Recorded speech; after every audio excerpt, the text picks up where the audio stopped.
প্রিয় দর্শক, আসসালামু আলাইকুম। মিজি খামার বাড়ির পক্ষ থেকে সবাইকে অভিনন্দন ও শুভেচ্ছা। তো 2 সপ্তাহ আগে যে এই প্যাটার্নে মাছা দেওয়া হয় আর এই মাছাতে যে বরবটি রোপণ করা হয় সেটা আজকে দেখাবো যে আসলে কতটুকু বরবটি কেরম হচ্ছে এই মাছাতে।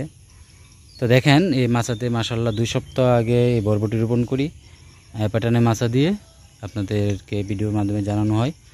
তো আজকে 2 সপ্তাহ পর এই যে নেট আছে, এই নেটের মধ্যে কিন্তু এই বরবটিগুলি উঠে আসছে এবং বরবটিতে ফুলও আসছে, এই যে দেখেন। এবং ফুলে কিন্তু পিঁপড়া আসছে, যেহেতু সেতে কীটনাশক দিতে হবে। আর এখন এই বরবটিতে এখন ফুল আসবে এবং এর ফলন আসবে। তো 2 সপ্তাহ আগে যেই ভিডিওটা দিয়েছিলাম তখন রোপণ করি। তো এখন দেখেন এই যে বরবটিগুলি মোটামুটি নেটের পুরো নেট জুড়ে কিন্তু শাখা প্রশাখা চলে গেছে। তো এখানে ফুল আসছে, এই যে একটা বিষয় যে ফুল আসছে এবং দেখেন এই বরবটি কিন্তু ধরছে এবং এখানে যে পিঁপড়াগুলি, এই পিঁপড়াগুলি কিন্তু এই বরবটিকে নষ্ট করে ফেলে। সবচেয়ে বরবটির যে বিষয়টা রোগ, সেটা হচ্ছে পিঁপড়ায় কিন্তু প্রচুর আক্রমণ করে। সেক্ষেত্রে কীটনাশক দেওয়া জরুরি। এখন আমি কীটনাশক দেব। তো কীটনাশক যে কোনো কীটনাশক দিলেই মোটামুটি পিঁপড়ার জন্য এই হয়। তো পিঁপড়া আসলে এই বরবটিতে কিন্তু পিঁপড়া ধরে বেশি। তো শুরুতেই মাঝে মধ্যে কীটনাশক দিতে হবে, আমাদের খেয়াল রাখতে হবে যে পিঁপড়ায় আক্রমণ করেছে কিনা। আর এই প্যাটার্নের মাছাতে দেখেন আলহামদুলিল্লাহ মোটামুটি খুব সুন্দরভাবে কিন্তু বরবটিগুলি উঠতেছে এবং এটাতে কিন্তু কীটনাশক দেওয়া সহজ হবে এবং এর ভিতর দিয়েও কিন্তু এই বরবটি যখন ঝুলে থাকবে এখান থেকে কিন্তু বরবটিগুলি সংগ্রহ করাও কিন্তু সহজ হবে। তো এই প্যাটার্নের মাছাতে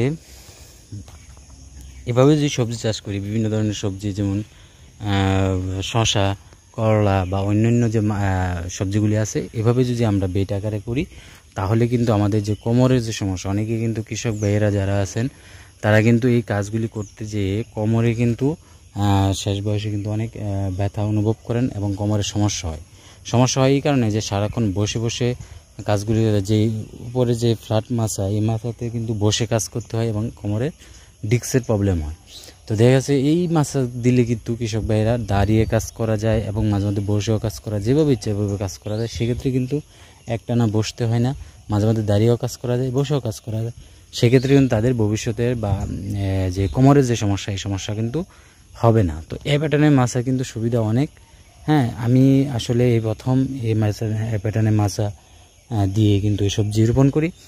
তো এখানে শুরুতেই যে বরবটিটা দিই, বরবটি দেওয়ার পরে আমি এখানে দিব হচ্ছে করলা দিব। তো আসলে এই প্যাটার্নের মাছায় কিন্তু এই সুবিধা যে এই মাছাতে দিলে আপনার 2 পাশ দিয়ে কিন্তু ফলনটা বেশি আসে। কারণ অল্প জায়গার মধ্যে কিন্তু বেশি পরিমাণ ফলন আসার জন্য কিন্তু এই প্যাটার্নের মাছা কিন্তু বেস্ট। কারণ ফ্ল্যাট মাছাতে কিন্তু এই পরিমাণ ফলন আসবে না, কারণ এটা 2 পাশ দিয়ে উঠতেছে এবং সূর্যের আলোটা কিন্তু পর্যাপ্ত পরিমাণে পাচ্ছে, যার কারণে ফলনটা কিন্তু বেশি আসে। তো ধন্যবাদ সবাইকে, সবাই ভালো থাকেন, সুস্থ থাকেন। ইনশাআল্লাহ দেখা হবে নেক্সট ভিডিওতে। সে পর্যন্ত সবাই ভালো থাকবেন। আল্লাহ হাফেজ।